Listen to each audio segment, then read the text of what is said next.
अस्सलामु अलैकुम वरहमतुल्लाहि वबरकातुहू। ए पूरी कायनात के मालिक, दुनिया में जहाँ जहाँ भी मुसलमान बसते हैं, या अल्लाह उनके ऊपर रहमत नाज़िल फरमा, अपना फजल कर। और ख़ुसूसी तौर पे जहाँ जहाँ पाकिस्तानी हैं उनके ऊपर अपनी रहमत नाज़िल फरमा। मेरे दोस्तों, रात का टाइम बहुत ज़्यादा हो चुका है, तकरीबन 3 का टाइम हो चुका है रात का।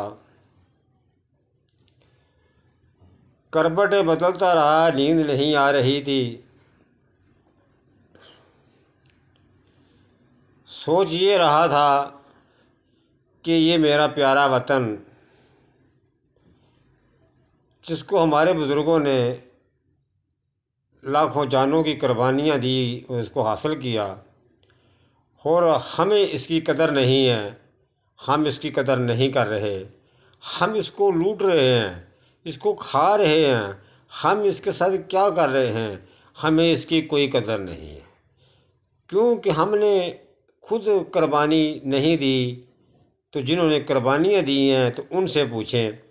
जैसे हमारे बड़े, हमारे बुज़ुर्ग, जब भी पाकिस्तान के जब बंटवारे का वक़्त की कोई बात होती है तो उनकी आंखों में आंसू आते हैं, तो वो गमज़दा हो जाते हैं, परेशान हो जाते हैं, खामोश हो जाते हैं, कुछ सोच में पड़ जाते हैं। फिर हम उनसे पूछते हैं, बुज़ुर्गों से, भी क्या हुआ? कहते हैं बस कुछ नहीं हुआ। फिर वो कोई ना कोई ऐसा वाक़या सुनाते हैं, हमारी भी आंखों में आंसू आ जाते हैं। क्या जब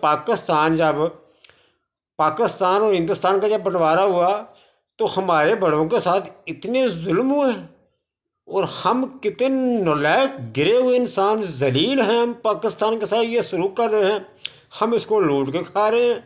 अरे लानत है ऐसे लोगों के ऊपर जिन्होंने पाकिस्तान की कदर नहीं की, बड़ों की कुर्बानियों की कदर नहीं की। ये चोर और डाकू पाकिस्तान को मिलकर खाने की लूट रहे हैं। ये क्या होगा? ये इन्हीं सोचों में सोच कर कि या अल्लाह, कल को हमारे बच्चों ने, हमारी नस्लों ने इस मुल्क की भाग दौड़ संभालनी है, हम उनको क्या दे के जा रहे हैं? कौन से अदारे दे के जा रहे हैं? ये करप्शन से भरे हुए अदारे, यहाँ पर किसी गरीब की कोई सुनवाई नहीं होती। ये वो अदालतें जहाँ किसी को कोई इंसाफ नहीं मिलता, गरीब लोग चक्कर लगा लग के अपनी ज़िंदगी पूरी करके चले जाते हैं। ऐसी अदालतें देकर जा रहे हैं। ये थाने का ऐसा निज़ाम दे के चले जा रहे हैं जहाँ गरीब आदमी को बिला वजह जूते मारे जाते हैं और चोर को कुर्सी के ऊपर बैठा दिया जाता है। हरगिज़ नहीं। इस सब को बदलने के लिए हम सब पाकिस्तानियों को यकसा होना पड़ेगा। इन चोरों और डाकुओं से जान छुड़वानी पड़ेगी। ये चोर और डाकू हमारे मुल्क को लूटने के लिए, खाने के लिए अब भी ये सब इकट्ठे हो चुके हैं, जितने चोर और डाकू हैं। मैं पहले भी 1-2 प्रोग्रामों में सवाल कर चुका हूँ। सबसे पहले तो मैं इसको जनाब मोहतरमा साहबा को, जिसको नशरियात का वज़ीर बना दिया गया है, इन्होंने इनको वजारत का ओहदा देकर हमारे मुल्क की कितनी बड़ी तौहीन की है। इन मोहतरमों का, इस मोहतरमा का तो ये काम ही नहीं था इसको नशरियात का वज़ीर बनाया जाता। इससे तो सिर्फ ये पूछा जाता कि जो 0 नंबर का पेपर है वो कितने साल के बच्चे को आता है, जो 1 नंबर का पेपर है वो कितने साल के बच्चे को आता है, जो 3 नंबर का वो कितने को आता है, जो सबसे बड़ा पेपर उसका क्या साइज है। इससे तो ये पूछा जाता। इसको नशरियात का वज़ीर बना के हमारे मुल्क की तौहीन कर दी, हमारे अदारे की तौहीन कर दी गई है। फिर वो जनाब बिलावर साहब बहुत बातें करते हैं, पता नहीं उसको भी पोटी भी धोनी आती कि नहीं आती, वो इतनी वो बातें करता है। फिर वो हमारे सदर साहब के साथ वो उसको तड़े लगा रहा है। अरे तुम्हारी औकात है इतनी? बड़े अफसोस की बात है। मैं पहले भी एक प्रोग्राम में कह चुका हूँ। तो मुझे पहले ये बता बिलावर साहब, तुम अपने आप को बहुत समझते हो कि मैं बहुत छांडा हूँ, मैं बहुत वो हूँ, तो है क्या चीज़ है? अगर तू वाकई बहादुर है, पहले तो तुझे वज़ीर ख़ारजा बनाकर जिन नलायकों ने बनाया है, उन लानतियों ने बनाया, हमारे इस ओहदे की तौहीन की है जो ओहदा आपको दिया है। मुझे सिर्फ ये बताओ कि मैं एक पाकिस्तानी हूँ, मेरा हक है पूछने का। अगर जनाब मोहतरमा बेनज़ीर शहीद भुट्टो तुम्हारी अगर वालदा थी तो वो हमारी लीडर थी।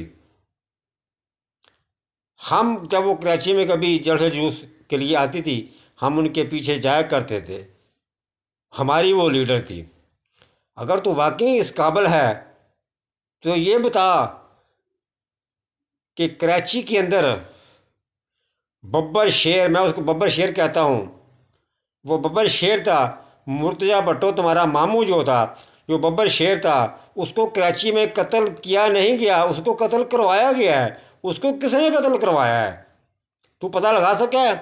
फिर हम मोहतरमा बेनज़ीर भुट्टो के ऊपर जब शारा फैसल कराची कार साज वाले ब्रिज के नीचे जब दहशतगर्दी का हमला होता है तो किसने मजबूर किया तुम्हारी वालदा को, हमारी लीडर को, कि बाहर निकलो, हाथ लगाकर लोगों के नारों का जवाब दो। तो वहाँ पे एक दहशतगर्दी का हमला हुआ, उसका तुमने सराग लगाते है।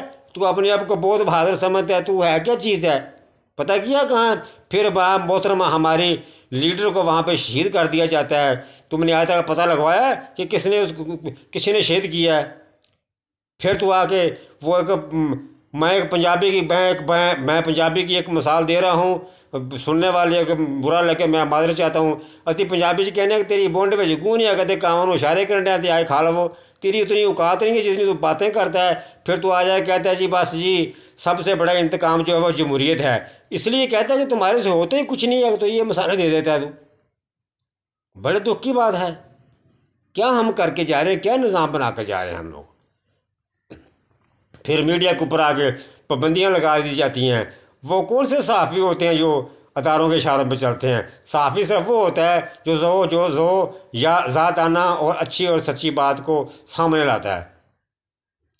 ये जितने भी टीवी चैनल भी चाह रहे हैं ये हुकूमत के इशारे के ऊपर चाह रहे हैं। आजकल तो जैसे नेट का दौर है, सोशल मीडिया को बहुत चीज़ आ जाती है। अभी आप देख नहीं रहे कि जितने ममालिक हैं सारे, जिसको मतलब तुर्की अव्वल फैसल है तुर्की है, सऊदीया है और काफ़ी ममालिक हैं जो इमरान साहब के साथ खड़े हुए हैं। जैसे मैंने बोला कि मैं रात का वक्त था, मुझे नींद नहीं आ रही थी, मैं बेचैन था। अभी मेरे कुछ तबीयत नहीं सही तो मेरी आवाज़ भी सही नहीं निकली, लेकिन मुझे इन लोगों के ऊपर गुस्सा आता है। तुम कर क्या रहे हो, तुम लोगों ने हमारे मुल्क को समझ क्या रखा है। फिर मुझे उन लोगों के ऊपर गुस्सा आता है कि जो लोग इनका साथ देते हैं।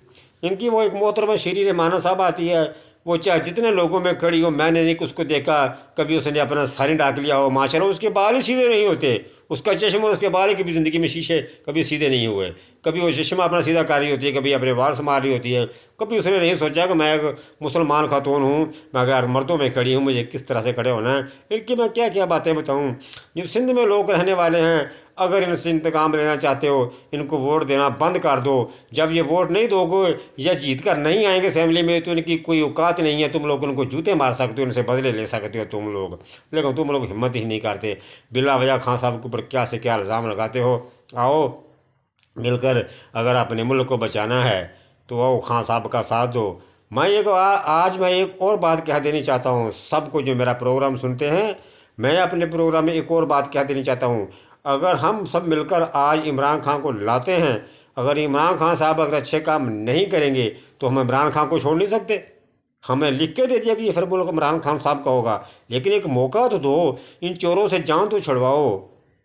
अल्लाह ताला हम सबको अपने मुल्क की हिफाजत करने की तौफीक अता फरमाए। दोस्तों एक बात मैं बहुत ज़रूरी कह देना चाहता हूँ, ऐ मुसलमानों, नमाज की पाबंदी करो। कुरान पाक में तकरीबन 750 मरतबा ज़िक्र है नमाज का। नमाज जो है इसमें बहुत ही बरकतें हैं। नमाज़ पढ़ के अपने मुल्क के लिए दुआ किया करो, अपने बच्चों के लिए दुआ किया करो। इसके साथ मैं प्रोग्राम ख़त्म करता हूँ, प्रोग्राम पर लंबा हो जाता है। ज़िंदगी है तो इंशाल्लाह अगले प्रोग्राम में फिर आप भाइयों से मेरी मुलाकात होगी। अस्सलामु अलैकुम वरहमतुल्लाहि वबरकातुहू।